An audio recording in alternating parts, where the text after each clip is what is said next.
Hi friends, welcome to Shanmathi மோகன் channel. இன்றைக்கி என்ன விளாக் பார்க்க போகிறோன்னா, ஆடிப்பெருக்கு விளாக் தான். காலையிலே எந்திரிச்சு இந்த கோயில்கிட்ட வந்தோம்னா மாடு நிறைய கட்டி கிடக்கும். அதில் சாணம் எடுத்துகிட்டு நம்ம வீட்டுக்கு அந்த சாணம் ரவுண்டாக கரைச்சி போட்டுட்டு ஏதோ நமக்கு தெரிஞ்ச மாதிரி சின்னதாக ஒரு கோலம் விட்டாச்சு. நமக்கு பெரிய அளவுக்கெல்லாம் நமக்கு விட தெரியாது, நமக்கு தெரிஞ்ச மாதிரி சின்னதாக விட்டாச்சு.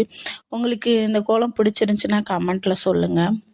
அதுக்கப்புறம் விளக்கு வைக்க காலையிலே விளக்கு வைக்கலான்னு சொல்லிட்டு ரெடி பண்ணேன். அக்கா சொன்னாங்க காலையில் வைக்காத, 10 மணிக்கு வை, இல்லாட்டி சாயந்தரத்தில் விளக்கு வைன்னு சொன்னாங்க.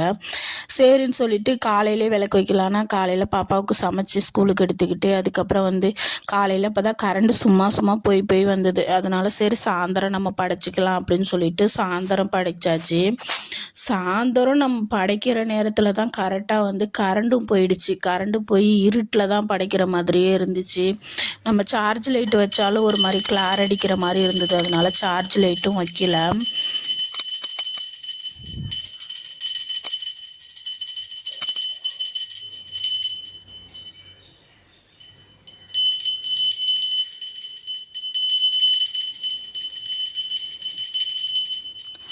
நிறைய ஊரில் கடற்கரையில் போய் படைப்பாங்க. அதுக்கப்புறம் ஆற்றங்கரையிலையும் நிறைய பேர் படைச்சி நான் பார்த்துருக்கேன். நிறைய பேர் ஆற்றங்கரையில் படைச்சிட்டு ஆற்றங்கரையிலையே இந்த கயிறு மாற்றிக்குப்பாங்க. ஆனால் எங்கள் ஊர் பக்கம்லாம் அது மாதிரி இல்லை. ஆனால் கடற்கரை கிட்ட தான் நாங்கள் இருக்கோம். ஆனால் கடற்கரையில் போய் யாரும் படைக்க மாட்டாங்க. ஆற்றங்கரையிலையும் நான் அவ்வளோவா படைச்சி பார்த்ததில்ல. வீட்டிலையே சிம்பிளாக படைச்சிருவாங்க. உங்கள் ஊர்லெலாம் எப்படி ஆற்றங்கரையில் போய் படைப்பீங்களான்னு சொல்லிட்டு கமெண்ட்டில் சொல்லுங்கள்.